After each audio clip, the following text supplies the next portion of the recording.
Hey, and welcome to Reminiscent Evil. I'm your host, Josh, and with me this episode is Joy, and we watched Resident Evil Afterlife. Joy, say hi to all the fine folks at home. Hey, everyone. Alright, so, Resident Evil Afterlife, the fourth film in the Resident Evil cinematic universe, takes place about 1 year after the events of the last film? Yes, 1 year after the events of the last film. About Right. 4 years after Zombie X. Right. Now, as you folks remember, the last film ended with Alice finding a whole bunch of clones at a facility of herself and made the vow to Chairman Wesker to come and kick his mighty ass, and that she would be bringing a few friends to do it. Oddly enough, this film doesn't open with that right away. No, we start again with Zombie X in Japan. Yeah, which, as far as openings go, is probably one of the longest, most drawn-out and confusing openings, because it's raining in Tokyo, it's slowly panning up this girl, which in the credits I think is billed as a K-pop girl, Yes. which as far as, character names go, spot on. Oh, yeah. But it takes about, what would you say, 5 minutes to get from her shoes to the top of her head? Yes, but her shoes were really cute. Yeah. Oh, yeah. No. The 3 minutes spent with her shoes in focus. Yeah. Well worth it. Was slightly excessive, Yeah, just a bit. but there was a lot of visual effects for the 3D aspect of the movie when it was released in theaters. Oh, yeah. No, the rain effects when it was released in theaters in 3D looked great. Thankfully, it wasn't like pop out at your eyes 3D. It was more depth of field to get that pop out effect. And then,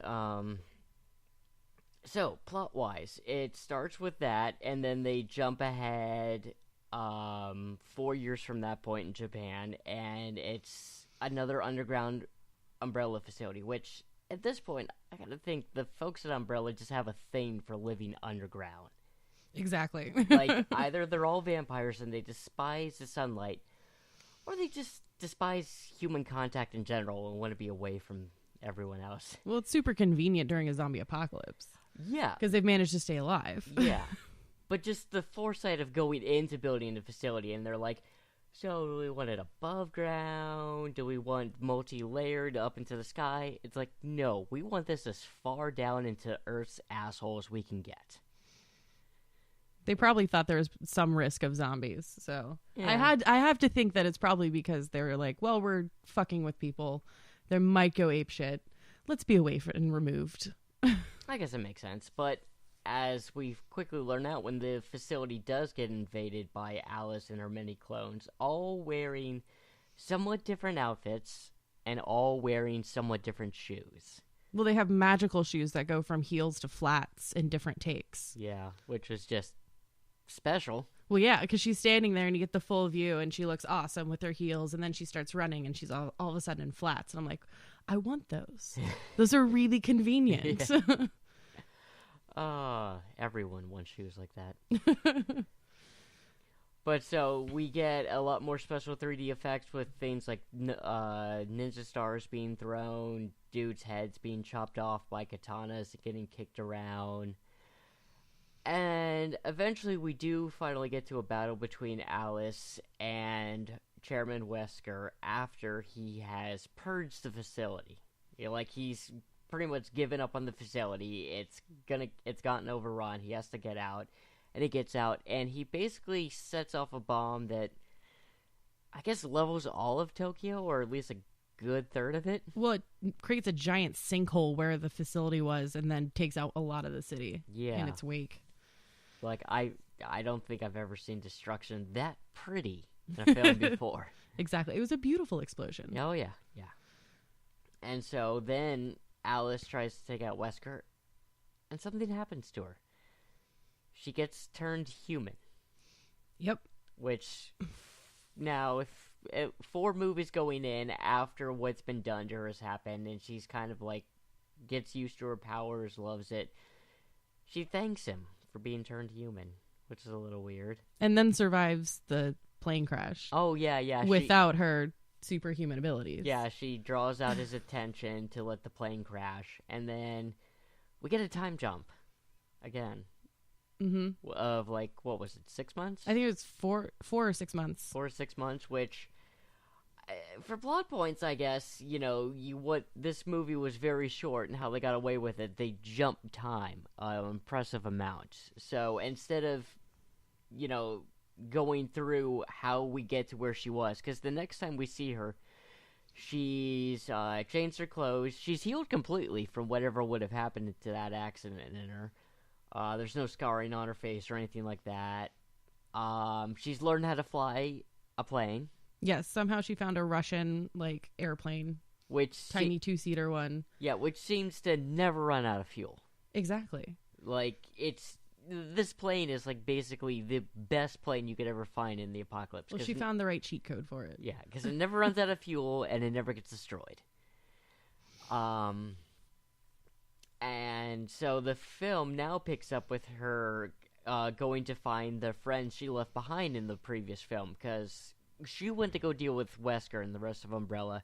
Her friends went to go follow a distress signal out to Arcadia, which they believe to have been a town in Alaska, which was safe, food and water, no zombies.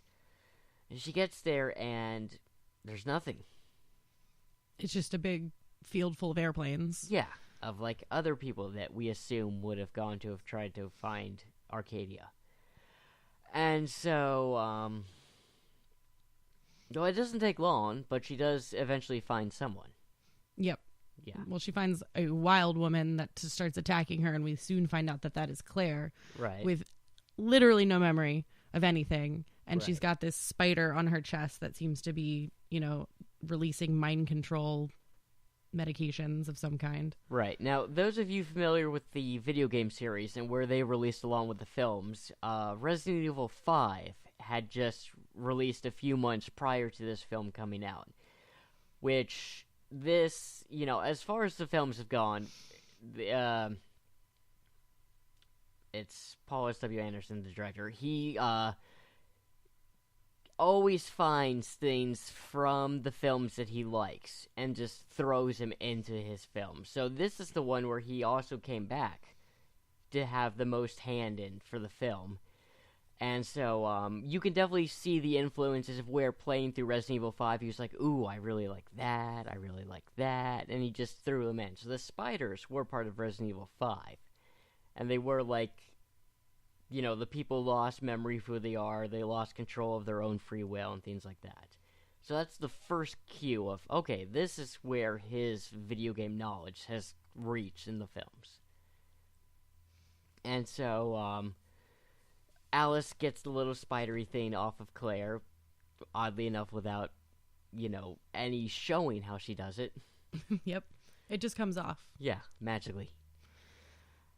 And then we find out slowly that Claire has forgotten everything, and they don't know where anyone's gone, so they make this great plan of okay, well, Alaska hasn't worked out for us. Let's go down the West Coast. Let's go to the United States. Well, she knocks Claire out and then ties her up and puts her in the back of the plane and just goes. Right. And then Claire wakes up magically clean and in a new outfit. Yeah. Doesn't look crazy anymore. I mean, as far as road trips go, that's got to be the best kind of road trip to start, where you just can wake up refreshed, clean, new clothing. So, we continue down the West Coast, and surprisingly, they make it from Alaska to Los Angeles in about...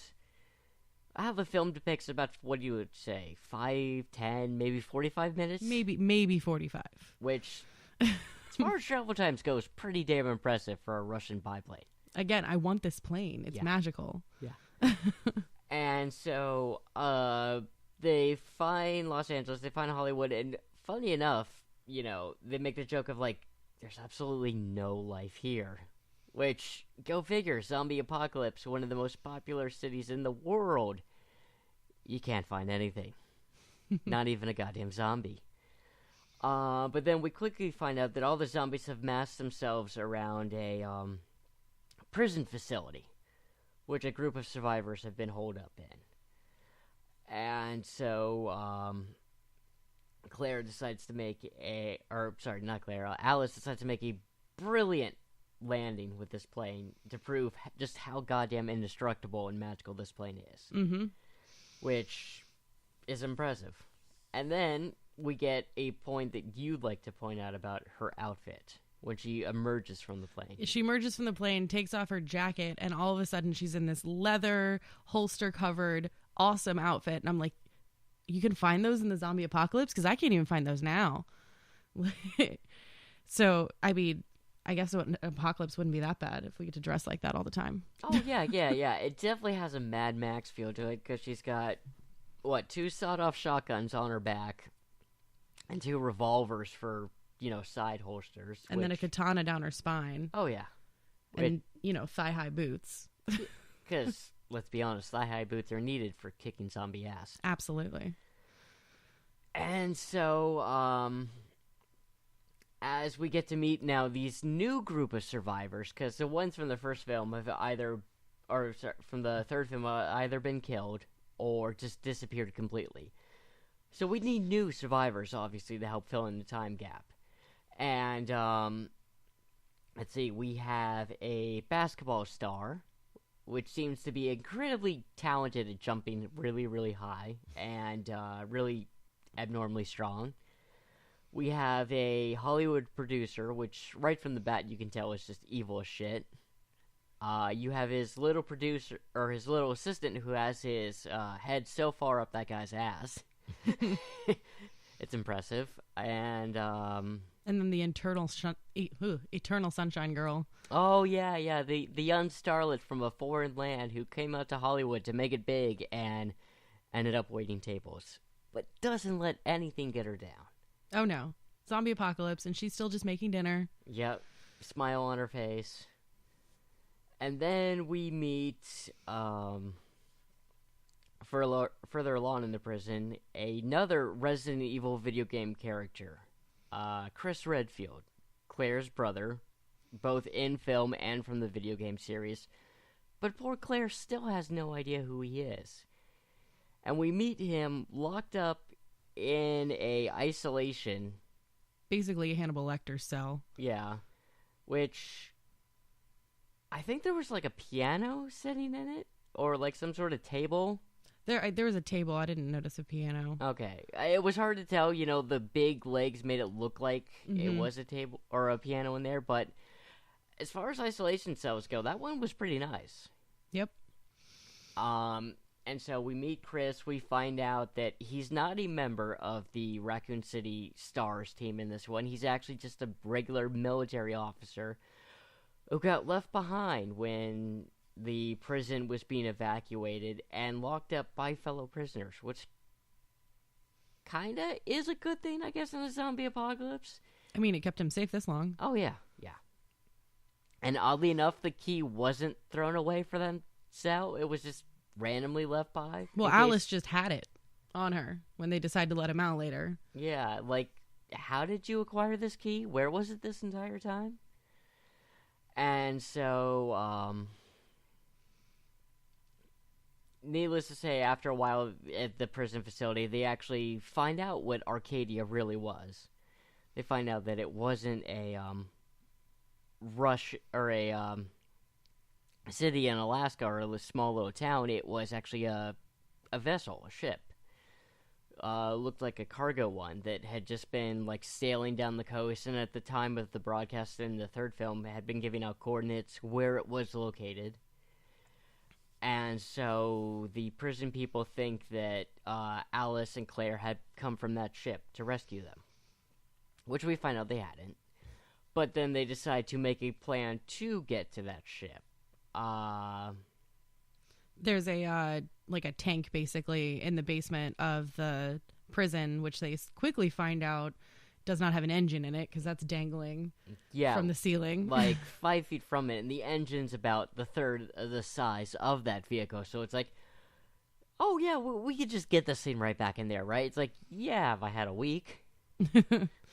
So then immediately the guy that was like, I can fix it if I had a week, gets killed because the producer decides that him and his assistant are just going to take Alice's plane and jump ship Yeah, which, as far as ideas of, like, trying to get away from everyone, steal a plane, I feel like that was kind of like a drastic measure to take.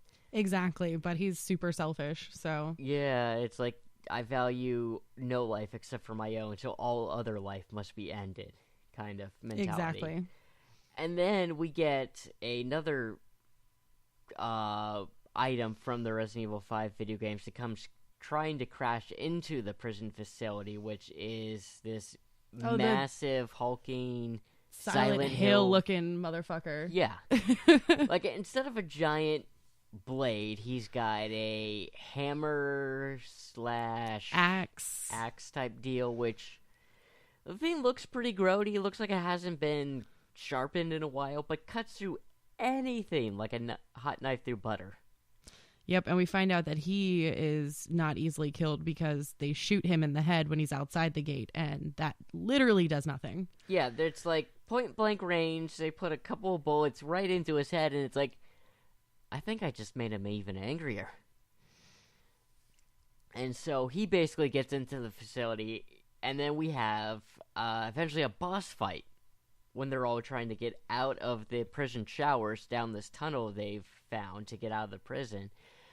Which I think I understand the market they were going for with this scene, because as the battle's going on, the guy's swinging his axe around. He starts knocking out the shower pipes, and water starts spraying everywhere, and you've got Claire and Alice trying to fight him and run away from him, and they're very obviously wearing low-cut outfits. So at this point, they're like, okay, we need to make this boss battle interesting. How can we do it? Boobs. They're like, well, that's great, but just boobs? Like, wet boobs. Sold. Wet boobs and 3D effects, because with the axe coming through on the screen, you could tell that was a lot of... Yeah. And then also we learned that in the zombie apocalypse, the best thing you can carry with you, quarters. Yes. Because Alice makes use of her sawed-off shotguns, and we find out the shells are packed with quarters. Which is super effective on all zombies. Yeah, but apparently also really, really effective at blowing out someone's head. Because we see the guy get taken down by a final blast to his skull finally from this sawed-off shotgun, and his head just explodes in an orgy of quarters.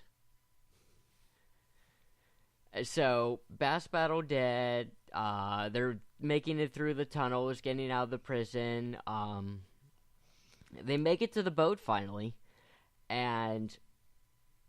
At that point, it's only Alice, Claire, and her brother. Yeah, Chris. And we find out that there's no one there.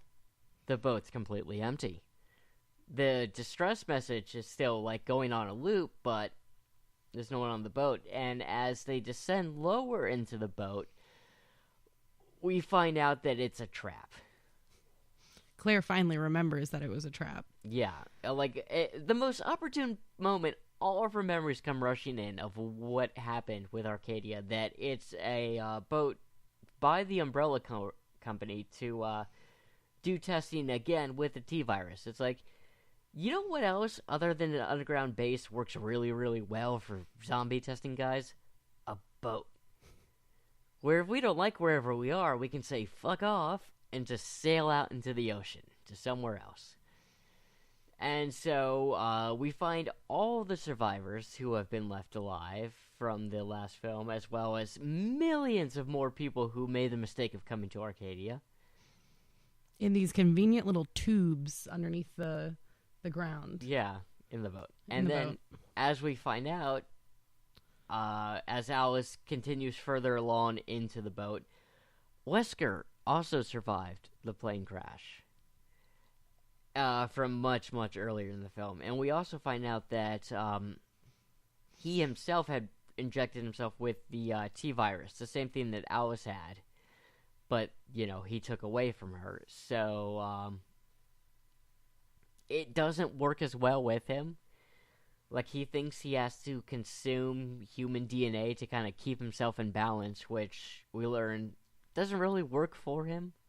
No, And he also thinks that consuming Alice is going to help him gain full control because she has the superior DNA. Right. And so we now get another boss battle between Alice, though she kind of gets knocked out of the fight early because she has her weapons taken away from her, and two of the zombie dogs that have some of the most interesting faces this time around. Yeah, they look like the Thing essentially took over the dogs. Yeah, like their faces crack open and then these tentacle mouths just come out of them, which was adorable. Yeah, also, if you had eaten anything before watching this film, you might want to wait for it to fully digest if, you're easily queasied by certain things. And so then Wesker decides to take on Claire and Chris, which he has knowledge of who both of them are, which is a little weird. Like, he has no reason to know who Chris is, really no reason to know who Claire is, unless, the people who, first ran into her at the very beginning of the film reported back to him, which doesn't make much sense. Well, they're in the same movie, so of course they know each other. Yeah. But outside of that wonderful little thing. And so then we get a fight that's very similar to the end fight of the game Resident Evil 5, where you're fighting a very powerful Wesker. It's two people versus him. You have to try and get your moves synced up, but this guy just... they're firing guns at him point-blank range, and he's bullet dodging them. He's basically turned into Neo. Yes. And so, he's just, dodging bullets left and right. He gets stabbed a few times, so up close, thankfully, when he's not looking. And then... I'm trying to think of how the fight continues on. Then Kmart comes out of her little tube thing with one of Alice's quarter guns. Yeah. And slides it over to Alice, and she takes out Wesker. Oh yeah, that's right. He shows his little mouth tentacle thing. Yeah, his little comes out inner octopus. Yeah, and he comes running at Alice, and she just sticks the gun right into his mouth, pulls the trigger, blows out half his head. And you can see, it's really cool because you can see that inside his skull there's literally nothing. Yeah, there's somehow he's not dead though. Yeah, all the brain matter's gone and all that shit. There's nothing left in there to keep him going. And yet he gets back up. And then Chris puts a boot down on him, and it's like, no. And then him and Claire just empty their guns nonstop into him. They're just firing. His body's just convulsing with all the bullets entering him. It's like, at least shoot him in the head a few more times, guys, because they're just going for body shots. You're not guaranteeing anything here. Exactly. Not that there's much left in his head, but... Yeah. But still, better safe than sorry. So then they run out of the room and leave the producer guy had become basically a lackey. Yeah. And so they leave him to get eaten or whatever. By Wesker, I would assume, because, he's the only thing left in there that could come back, I guess.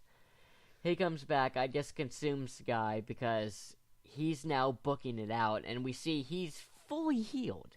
There's no big gaping hole in him or anything like that. Looks like he still has a bit of an indigestion problem from the parasite thing. From his inner octopus. Yeah. And then he's getting out, and he's set off the purge system for this facility. So now we think, well, shit, now this boat's gonna go nuclear. And Alice notices, but there's something they did very clever in the film, because when she's walking through the hangar part of that boat, you can see where the purge bomb is. And then when Wesker's taking off, if anyone actually keeps notice for it, you'll see that the bomb is gone from where it was. Somehow Alice cleverly removed that and put it onto that plane, knowing full well that he would regenerate and choose that plane. Yes. Which happens to be the closest one, so I guess it makes sense. He's not going to run down to number 3 or number 5. Exactly. But... so he takes off, and Alice gets them all up top deck, And she's like yelling, "Run, run," because, you know, she makes everyone else feel, especially people watching the film who didn't catch that maybe the bomb was gone, that, oh shit, the bomb's gonna go off, the boat's gonna blow up. And we see that Wesker kind of looks back because he's hearing something on the plane, pulls away from like a parachute and notices the bomb's up there, and his eyes start glowing red like, ah, oh, god damn it. And then he, we assume, has finally been killed. I don't think so. If that doesn't kill him, then goddamn it, nothing will. And Alice is like, I didn't want you guys to miss this. It's like, you didn't want us to miss a massive explosion that could have killed us all? Thanks. I mean, hey, they weren't going to die. Yeah. It would have been bad for the plot. Yeah, true, true. And then we find out that... Well, then she starts sending out another signal saying that the Arcadia is safe to come with her own voice. Yeah, she basically just re-records the same message with her own voice. And then we get, you know, credits start rolling, and then we get like a mid-credits scene, which I think this is the first time the Resident Evil films ever done something like this. And we get a scene of Jill from the second film has also somehow survived, been abducted by Umbrella. She has an extremely form-fitting outfit, and her own little spider controlling her. And she's giving orders to Umbrella lackeys. Like, she's like an now... army, like hundreds of their helicopter things. Yeah, like she's now the one in charge. And that's where the film ends. Which, I gotta assume, considering how these films have been going now, the next one's probably gonna pick up right where that one left off. Yep. Yeah. So, that was Resident Evil Afterlife, folks. As far as the films go, of getting to the point of what it is, not dragging on needless things, I like it. I think the runtime was perfect for what it was. You know, they kind of thought, you know, these video gamers, their attention spans aren't very long. We need a really short, to-the-point film. If we're going to have anything that takes a while, we'll just deal with it. Time jumps. And it really worked to their favor, I think. Yeah. Yep. I liked this one. Yeah. You know, you don't go into Resident Evil thinking like, this is going to be the best action movie ever. You're looking for a little campiness. Oh, yeah. Yeah. So. Totally. All right, folks. Well, that's going to do it for Reminiscent Evil. Again, I was your host, Josh. Joining me again for this episode was Joy. And we will see you folks next week. Bye. Bye.